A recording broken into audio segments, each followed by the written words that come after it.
1926 से लेकर 1857 तक फैले साम्राज्य के रिकॉर्ड्स हैं इसमें। और हमारा मिशन सिर्फ तारीखें याद करना नहीं है। बल्कि ये समझना है कि कैसे इस साम्राज्य ने एक ऐसा जटिल व्यापारिक और कूटनीतिक नेटवर्क बुना जिसने पूरी दुनिया की अर्थव्यवस्था को भारत के इर्द गिर्द लाकर खड़ा कर दिया। एग्जैक्टली। तो चलिए इसे समझते हैं। हाँ, और इन ऐतिहासिक वृत्तांतों को खंगालने का यही सबसे दिलचस्प पहलू भी है। जब हम इन सारे रिकॉर्ड्स को देखते हैं ना, तो पाते हैं कि किसी भी बड़े साम्राज्य की नींव सिर्फ बारूद या तोपों से नहीं रखी जाती। तो फिर किस चीज से रखी जाती है? ये एक बहुत ही जटिल प्रशासनिक और आर्थिक मशीनरी थी। हमारा उद्देश्य आज ये समझना है कि कैसे गांव के एक साधारण किसान से लेकर शाही दरबार के कूटनीतिज्ञ तक हर कोई इस विशाल आर्थिक इंजन का एक पुर्जा था। मतलब एक पूरी चेन बनी हुई थी। बिल्कुल। आर्थिक इतिहासकारों के नजरिए से देखें तो ये केवल एक राजवंश की कहानी नहीं है, ये एक पूरे उपमहाद्वीप के ग्लोबल इकोनॉमी के साथ जुड़ने की कहानी है। बहुत खूब। तो चलिए इस मशीनरी की एकदम शुरुआती ब्लूप्रिंट को समझते हैं। हम बात कर रहे हैं 16वीं सदी की शुरुआत की। 1526 में पानीपत का पहला युद्ध होता है। बाबर का आगमन। हाँ, दस्तावेजों के अनुसार तैमूर और चंगेज खान का वंशज बाबर, जिसकी जड़ें तैमूरिद मंगोल थीं, वो भारत में प्रवेश करता है। वो इब्राहिम लोदी को हराता है और फिर खानवा, चंदेरी और घाघरा के युद्धों के जरिए एक नए साम्राज्य का बीज बोता है। बिल्कुल। और उसकी जो आत्मकथा है बाबरनामा, उसमें हमें इसके कई विस्तृत विवरण भी मिलते हैं। हाँ, लेकिन जब मैं उसके बेटे हुमायूं के रिकॉर्ड्स देखता हूँ ना, तो कहानी में अचानक एक ठहराव नजर आता है। 1530 के बाद का दौर। सही कहा। 1530 में गद्दी पर बैठने के बाद शेर शाह सूरी उसे बुरी तरह हराता है और उसे सालों तक निर्वासित रहना पड़ता है। ये मुझे एक बात सोचने पर मजबूर करता है कि सिर्फ एक अच्छी सेना होना काफी नहीं था। बिल्कुल नहीं था। हुमायूं का जो निर्वासन था वो एक बहुत बड़ा सबक था उनके लिए। जब शेरशाह सूरी ने उसे चौसा और कन्नौज में खदेड़ा, हाँ, तो उसने ये साबित कर दिया कि अगर आपकी वित्तीय प्रणाली और आपका स्थानीय प्रशासन मजबूत नहीं है तो आप कितनी भी बड़ी सेना ले आएं, आप टिक नहीं सकते। क्योंकि सेना को खिलाने के लिए पैसा तो चाहिए ही। एग्जैक्टली। हुमायूं ने 1555 में वापसी जरूर की, लेकिन वो बहुत ही अस्थिर ढांचा था। एक साम्राज्य को लंबे समय तक चलाने के लिए सिस्टम की जरूरत होती है, सिर्फ एक सुल्तान की नहीं। और शायद यही सिस्टम बनाने का काम उस व्यक्ति ने किया जो इसके बाद सत्ता में आया, यानी अकबर। बिल्कुल सही पहचाना। मैं जब इन दस्तावेजों को पढ़ रहा था तो एक बात ने मुझे सच में हैरान कर दिया। 1556 में जब अकबर सिंहासन पर बैठा तो वो सिर्फ 13 साल का था। हाँ, बहुत ही कम उम्र थी। मतलब आज के दौर में एक 13 साल का बच्चा शायद वीडियो गेम की रणनीतियां बना रहा होता है, लेकिन ये लड़का बड़ा होकर न सिर्फ कश्मीर से लेकर बंगाल तक विजय अभियान चलाता है, बल्कि एक पूरी वैचारिक क्रांति खड़ी कर देता है, जिसे हम उसके सुधारों के रूप में देखते हैं। हाँ, दीने इलाही की स्थापना, जजिया कर की समाप्ति, अलग अलग धर्मों का संगम। आखिर एक शासक जिसका मुख्य काम साम्राज्य का विस्तार करना था, वो अचानक से दार्शनिक और सांस्कृतिक समन्वय यानी सिंथेसिस की तरफ क्यों मुड़ गया? यहाँ जो बात सबसे आकर्षक है वो ये कि अक्सर लोग यहाँ एक गलती करते हैं। वे अकबर की इस धार्मिक सहिष्णुता को केवल उसकी उदारता या अच्छे स्वभाव से जोड़कर देखते हैं। अच्छा, तो क्या इसके पीछे कोई और रणनीति थी? बिल्कुल। अगर हम इन दस्तावेजों का गहराई से विश्लेषण करें ना, तो तस्वीर कहीं अधिक प्रैक्टिकल नजर आती है। अकबर ये बहुत अच्छी तरह समझ गया था कि एक विशाल हिंदू बहुल आबादी पर राज करने के लिए एक विदेशी इस्लामी शासक सिर्फ तलवार का इस्तेमाल नहीं कर सकता। वो हमेशा डर के साए में नहीं जी सकता। एकदम सही। अगर आपकी 90% प्रजा हर समय विद्रोह करने की सोच रही है, तो आप उनसे कर कैसे वसूलेंगे, व्यापार कैसे होगा? अरे वाह, मतलब शांति असल में एक आर्थिक स्थिरता का टूल थी। बिल्कुल। वैचारिक समन्वय राजनीतिक स्थिरता के लिए बहुत जरूरी था, और राजनीतिक स्थिरता एक बिना रुकावट वाली राजस्व प्रणाली के लिए जरूरी थी। अब कड़ियां जोड़ रही हैं। हाँ, जब राजपूतों को प्रशासन में जगह मिली, जब जजिया कर हटा, तो विद्रोह काफी कम हो गए, और जब विद्रोह कम हुए तब जाकर वो प्रशासनिक इंजन तैयार हुआ जिसने उस बड़े व्यापार को जन्म दिया जिसकी हमने शुरुआत में बात की थी। ये तो बहुत ही तार्किक नजरिया है। तो अगर हम उस प्रशासनिक इंजन के हुड के नीचे झांकें तो मुझे बहुत सी जटिल पड़ते दिखाई देती हैं दस्तावेजों में। जैसे इन रिकॉर्ड्स में केंद्रीय प्रशासन का काफी जिक्र है। दीवाने कुल, प्रधानमंत्री को वजीर कहा जा रहा है, वित्त व्यवस्था दीवान के पास है, सेना मीर बख्शी के पास है और शाही कारखाने मीर समन के पास। बिल्कुल, ये उनका केंद्रीय ढांचा था। लेकिन मुझे एक बात समझ नहीं आ रही है, दिल्ली या आगरा में बैठा एक दीवान हजारों किलोमीटर दूर किसी छोटे से गांव से टैक्स कैसे इकट्ठा कर रहा था? मतलब ये प्रैक्टिकली काम कैसे करता था? इसके लिए उन्होंने सत्ता का एक बहुत ही वैज्ञानिक तरीके से विकेंद्रीकरण किया था। अच्छा, डिसेंट्रलाइजेशन। पूरे साम्राज्य को सूबों यानी प्रांतों में बांटा गया। अच्छा, जैसे आज के राज्य होते हैं। हाँ, और हर सूबे में एक सूबेदार होता था। फिर सूबों को सरकारों यानी जिलों में बांटा गया और सरकारों को परगना यानी उप जिलों में। एक पूरी हायरार्की बनी हुई थी। बिल्कुल, लेकिन असली जादू सबसे निचले स्तर पर था, गांव में। गांव के स्तर पर मुकद्दम, जो कि मुखिया होता था, और पटवारी यानी अकाउंटेंट होते थे। अच्छा, तो डेटा कलेक्शन ग्राउंड लेवल पर हो रहा था। एग्जैक्टली। वह हर एक किसान की जमीन, उपज और मौसम का पूरा डेटा रखते थे। ये जानकारी परगना से होते हुए सीधे दीवान के पास जाती थी। ये तो ठीक है, लेकिन मैं इस मनसबदारी प्रणाली को लेकर थोड़ा उलझन में हूँ। इसे दस्तावेजों में सेना और नौकरशाही का मिश्रण कहा गया है। हाँ, वो काफी अनोखा सिस्टम था। यहाँ बात बहुत दिलचस्प हो जाती है। अगर मैं इसे आज की कॉर्पोरेट दुनिया से जोड़कर देखूं, तो क्या हम इसे एक कॉर्पोरेट स्ट्रक्चर मान सकते हैं, जहाँ जात जो है वो अधिकारी का पे ग्रेड या कॉर्पोरेट टाइटल है और सवार उसका प्रोजेक्ट बजट है, यानी उसे कितने घुड़सवारों की टीम मेंटेन करनी है। क्या ये तुलना सही बैठेगी? ये तुलना काफी हद तक सही है, बहुत अच्छी एनालॉजी है, लेकिन इसमें एक बहुत बड़ा पेच भी है। वो क्या? आधुनिक कॉर्पोरेट दुनिया में आपको महीने के अंत में आपके बैंक खाते में नकद वेतन मिलता है ना? हाँ बिल्कुल, सैलरी क्रेडिट हो जाती है। मुगलों के समय में मनसबदारों को हमेशा नकद नहीं मिलता था।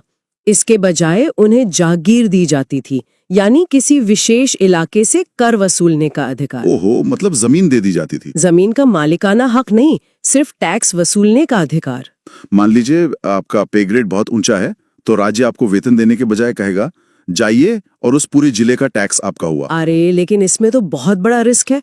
अगर उस साल बारिश नहीं हुई और फसल खराब हो गई, तो उस अधिकारी का क्या होगा? उसकी तो सैलरी 0 हो जाएगी। और यहीं पर राजा टोडरमल की असली प्रतिभा सामने आती है। 1580 में उन्होंने दहसाला या जब्त प्रणाली लागू की। ये कोई साधारण कर वसूली का सिस्टम नहीं था। तो इसमें क्या अलग था? उन्होंने बांस और लोहे की कड़ियों से पूरे साम्राज्य की जमीन नापवाई, मिट्टी की उर्वरता जांची गई और सबसे महत्वपूर्ण, उन्होंने पिछले 10 सालों के उत्पादन और कीमतों का औसत निकाला। अरे वाह, मतलब वे 16वीं शताब्दी में डेटा एनालिटिक्स और रोलिंग एवरेज का इस्तेमाल कर रहे थे। बिल्कुल, ये विशुद्ध रूप से डेटा ड्रिवन गवर्नेंस था। इस वैज्ञानिक तरीके ने एक ऐसी स्थिरता ला दी कि राज्य को पता था कि उसे कितना राजस्व मिलेगा और किसान को भी पता था कि उसे कितना देना। एकदम सही, कोई मनमानी नहीं थी। अब कड़ियां जुड़ रही हैं जी। जब आपके पास एक इतनी स्थिर कृषि व्यवस्था और राजस्व प्रणाली हो, तब आप ग्लोबल ट्रेड यानी बड़े व्यापार के बारे में सोच सकते हैं। और ये इस चर्चा का सबसे महत्वपूर्ण हिस्सा है। हाँ, दस्तावेजों में साफ लिखा है कि कैसे खेती का स्वरूप बदल रहा था उस समय। सिर्फ रबी और खरीफ की गेहूं चावल वाली खेती नहीं हो रही थी, नई दुनिया से तंबाकू, मक्का, आलू जैसी चीजें आ रही थी। बिल्कुल, और सबसे बड़ी बात थी व्यावसायिक फसलें यानी कैश क्रॉप्स, जैसे कि नील और रेशम की खेती। हाँ। अगर हम इसे व्यापक संदर्भ से जोड़ें, तो आर्थिक इतिहासकारों का दृष्टिकोण यहाँ बहुत काम आता है। अक्सर हम मानते हैं कि पुराने समय में गांव बाकी दुनिया से कटे हुए थे। हाँ, एक आम धारणा तो यही है, लेकिन असल में ग्रामीण भारत की यही अर्थव्यवस्था इन विशाल अंतर्राष्ट्रीय व्यापारिक नेटवर्कों को ईंधन दे रही थी। बंगाल के किसी छोटे से गांव में उगाया गया रेशम या गुजरात में बना सूती कपड़ा सीधे यूरोप के बाजारों में पहुंच रहा था। सच में ये काफी ग्लोबल था। हाँ, और राज्य ने शाही कारखाने भी स्थापित किए थे, जहां सूती वस्त्र से लेकर लोहे और हीरे के खनन तक का काम बड़े पैमाने पर होता था। मैंने इन व्यापारिक मार्गों को लेकर रिकॉर्ड्स में एक स्पष्ट विभाजन भी देखा है। एक तरफ तटीय केंद्र थे, जैसे बंगाल और कोरोमंडल तट। बिल्कुल, जो समुद्री व्यापार के केंद्र थे। हाँ, बंगाल अपने चावल और मलमल के लिए जाना जाता था, जबकि कोरोमंडल अपने वस्त्रों के लिए।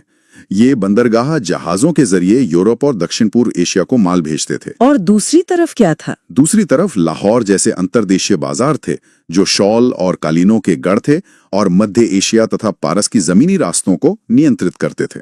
सिल्क रूट से जुड़े हुए। हाँ, लेकिन जो बात मुझे सबसे ज्यादा हैरान करती है वो है इन सब के बीच का लेन देन। आइए एक काल्पनिक परिदृश्य लेते हैं। हाँ, बताइए। मान लीजिए आपको बंगाल से रेशम खरीदना है और उसे लाहौर ले जाना है।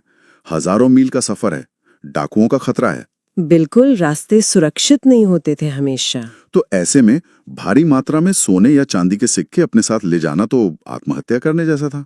तो ये व्यापार बिना आधुनिक बैंकिंग या डिजिटल ट्रांसफर के आखिर हो कैसे रहा था? इसके लिए उन्होंने एक ऐसा वित्तीय उपकरण विकसित किया था जो आज के समय में भी अचंभित करता है, जिसे कहते थे हुंडी। हुंडी, ये क्या होता था? आप इसे आज के लेटर ऑफ क्रेडिट या फिर एक तरह के ब्लॉकचेन आधारित स्मार्ट कॉन्ट्रैक्ट का प्राचीन रूप मान सकते हैं। ये मूल रूप से कागज का एक टुकड़ा था जिस पर एक बैंकर का वादा लिखा होता था। इसे थोड़ा और आसान करते हैं, वही परिदृश्य लेते हैं।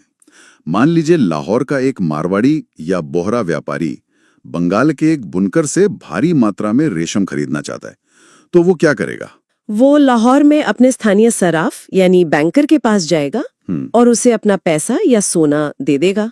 ठीक है। बदले में सराफ उसे एक हुंडी लिख कर देगा। व्यापारी वो हुंडी लेकर हजारों किलोमीटर का सफर तय करेगा, बिना किसी नकदी के। बिल्कुल बिना नकदी के। बंगाल पहुंचकर वो बुनकर को वो हुंडी देगा और बुनकर उसे अपने स्थानीय बैंकर के पास जाकर आसानी से भुना लेगा। इस पूरी प्रक्रिया में एक भी सोने का सिक्का रास्ते में खतरे में नहीं पड़ा। अरे, ये तो अद्भुत है। एक पूरा क्रेडिट नेटवर्क बना हुआ था। हाँ, लेकिन उस व्यापारी की यात्रा का क्या जंगल और अनजान रास्ते सुरक्षित थे? हुंडी तो सुरक्षित थी, पर इंसान का क्या? और यहीं पर राज्य का इंफ्रास्ट्रक्चर काम आता है। मुगलों ने सरायों का एक बहुत विशाल नेटवर्क बनाया था। सराय मतलब गेस्ट हाउस टाइप? हाँ, ये सरायें आज के सुरक्षित लॉजिस्टिक हब या हाईवे मोटेल की तरह थीं, जो हर कुछ कोस की दूरी पर स्थित थीं। वहाँ व्यापारियों को रुकने की जगह, उनके जानवरों के लिए चारा और सबसे जरूरी राज्य की तरफ से सुरक्षा मिलती थी। बहुत खूब। तो हुंडी ने पैसे को सुरक्षित किया और सरायों ने व्यापारी को। एग्जैक्टली। अब मुझे समझ आ रहा है कि क्यों बंजारा, चिट्टियार और यूरोपीय व्यापारी इस पूरी प्रणाली की तरफ खींचे चले आए। और मुझे लगता है इसी व्यापार ने कूटनीति के एक नए दौर को भी जन्म दिया होगा। बिल्कुल, कूटनीति और व्यापार तो एक ही सिक्के के दो पहलू थे उस समय। हाँ, मैंने पढ़ा है कि यूरोपीय कूटनीतिक मिशन अक्सर मुगल दरबार में दस्तक देते रहते थे। जरा 17वीं सदी के सूरत बंदरगाह के एक दृश्य की कल्पना कीजिए। एक तरफ एक स्थानीय गुजराती व्यापारी खड़ा है और दूसरी तरफ एक ब्रिटिश या डच राजनयिक दरबार से एक फरमान या शाही संधि चाह रहा है ताकि उसे सीमा शुल्क में छूट मिल सके। अच्छा, और वो अंतर्देशीय बाजारों तक पहुंच सके, राइट? बिल्कुल। लेकिन इसके बदले में मुगलों को क्या फायदा था? उन्हें क्या चाहिए था इन यूरोपियनों से? देखिए, मुगलों के पास एक मजबूत नौसेना नहीं थी। वे जमीन पर तो शेर थे, पर समंदर में कमजोर थे। नेवी नहीं थी इनके पास। हाँ, उन्हें मक्का जाने वाले अपने हज यात्रियों और अपने व्यापारिक जहाजों को पुर्तगाली समुद्री डाकुओं से बचाने के लिए इन यूरोपीय शक्तियों की नौसैनिक सुरक्षा चाहिए थी। अरे वाह, क्या डील है। हाँ, इसलिए इन शाही संधियों ने एक बहुत ही गजब का संतुलन बनाया। राज्य ने व्यापारियों को जमीनी सुरक्षा दी और विदेशियों ने मुगलों को समुद्री सुरक्षा। इसी कूटनीति ने व्यापारिक समुदायों का आत्मविश्वास इतना बढ़ा दिया कि भारत उस समय दुनिया का सबसे बड़ा निर्यातक बन गया। ये सच में एक मास्टर स्ट्रोक था। और जब इतना सारा पैसा एक जगह इकट्ठा होता है ना, तो उसका असर समाज और संस्कृति पर भी साफ दिखता है। बिल्कुल दिखता है। कला और वास्तुकला अक्सर किसी साम्राज्य के बैंक बैलेंस का आईना होते हैं। शाहजहां का जो शासनकाल था 1628 से 1658 तक, वो इस बात का सबसे बड़ा उदाहरण है। वास्तुकला का स्वर्ण युग। हाँ, आगरा का ताजमहल, दिल्ली का जामा मस्जिद और लाल किला।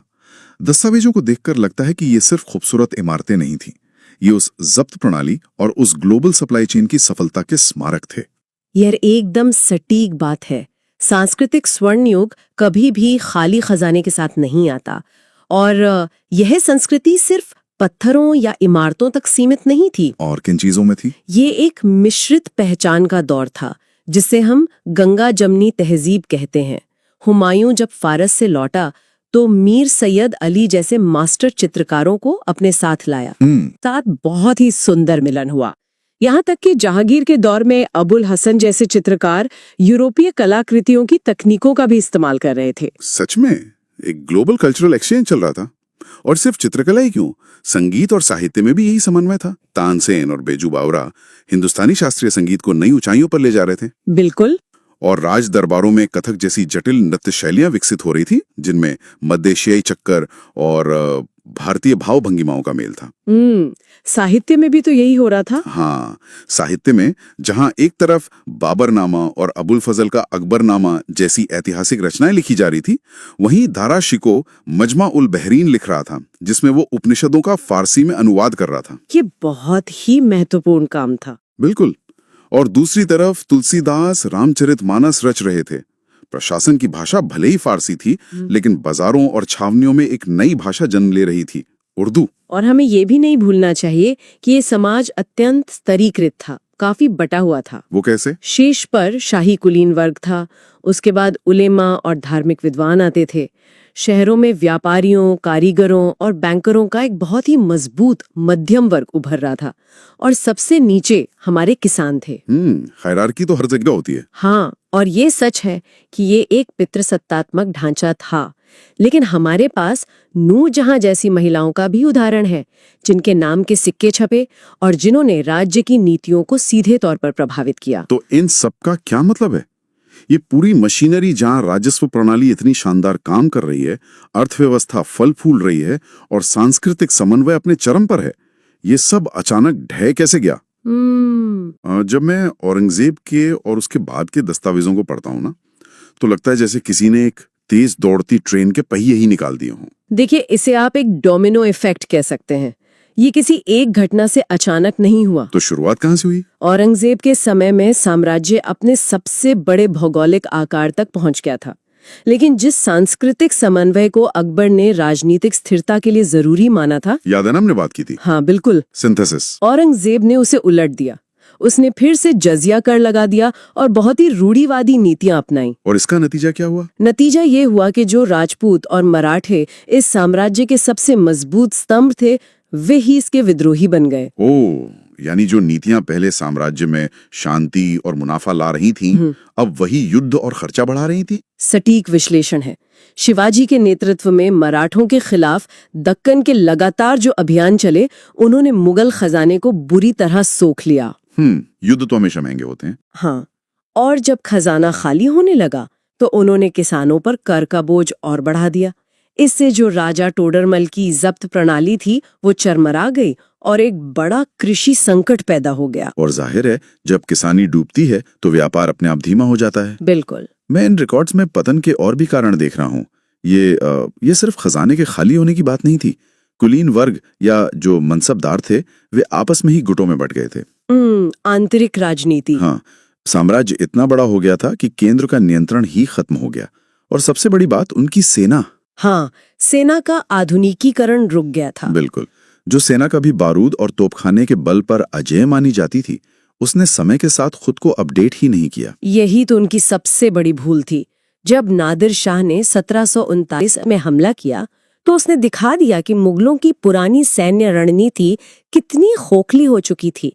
उसने दिल्ली को बुरी तरह लूटा, और उसके बाद तो ब्रिटिश ईस्ट इंडिया कंपनी जैसी विदेशी शक्तियों ने इस कमजोर ढांचे को पूरी तरह अपने नियंत्रण में ले ही लिया। एक ऐसा साम्राज्य जो कभी पूरी दुनिया के व्यापार को नियंत्रित करता था, वो अपनी पुरानी नीतियों और आंतरिक कला के बोझ तले दबकर रह गया। बिल्कुल। तो इन सभी ऐतिहासिक दस्तावेजों और वृत्तांतों को खंगालने के बाद अंत में हम क्या कह सकते हैं? 1526 से लेकर 1857 तक की इस महाकाव्य जैसी यात्रा की असली विरासत क्या है? देखिए, अगर हम आज के भारत को देखें, तो उनकी सबसे बड़ी विरासत युद्ध के मैदान या लाल किले जैसी सिर्फ इमारतें नहीं हैं। तो फिर क्या है? उनकी असली विरासत है प्रशासनिक दृढ़ता और आर्थिक एकीकरण। मुगलों ने इस पूरे उपमहाद्वीप को एक साझा प्रशासनिक ढांचा दिया। आज भी हम जिन जिलों और तहसीलों की बात करते हैं, वे उन्हीं सरकार और परगनों का ही आधुनिक रूप है। और सबसे अहम, उन्होंने रुपए के रूप में एक मानकीकृत मुद्रा दी। बिल्कुल। और गंगा जमुनी तहजीब के रूप में एक मिश्रित पहचान भी दी। हमारा आज का खान पान, हमारे शहरों की वास्तुकला, हमारी भाषाएं, सब पर उस दौर की एक गहरी छाप है। सही कहा। उन्होंने अलग अलग समुदायों को व्यापार और प्रशासन के एक ही धागे में पिरोया था। हाँ, वे सिर्फ शासक नहीं थे, उन्होंने एक ऐसी प्रणाली विकसित की जिसने असल में एक आधुनिक राज्य के निर्माण का मार्ग प्रशस्त किया। बिल्कुल सही। तो आज की इस विस्तृत चर्चा को हम एक ऐसे विचार के साथ समाप्त करते हैं जो सिर्फ इतिहास का नहीं बल्कि हमारे भविष्य का सवाल है। हमने देखा कि कैसे हुंडी सिस्टम और सरायों के नेटवर्क ने उस दौर में एक बंटी हुई दुनिया को आर्थिक रूप से बिना सीमाओं के जोड़ दिया था, है ना? बिल्कुल। तो आज के इस डिजिटल युग में जहां हमारे पास ब्लॉकचेन तकनीक है और सेकंडों में काम करने वाली ग्लोबल सप्लाई चेन्स हैं, क्या हम भी अनजाने में एक ऐसा ही नया बिना सीमाओं वाला आर्थिक साम्राज्य बना रहे हैं? ये सोचने वाली बात है। और सबसे बड़ा सवाल, क्या हम भी अपने पुराने संस्थानों और नीतियों को समय रहते अपडेट न करने की वैसी ही भूल कर रहे हैं जैसी मुगलों ने अपनी सैन्य रणनीति और प्रशासन के आधुनिकीकरण के साथ की थी? ये एक ऐसा सवाल है जिसे हम श्रोताओं पर छोड़ते हैं, आप लोग खुद विचार कीजिए। तो इस गहन चर्चा में जुड़ने के लिए बहुत बहुत धन्यवाद।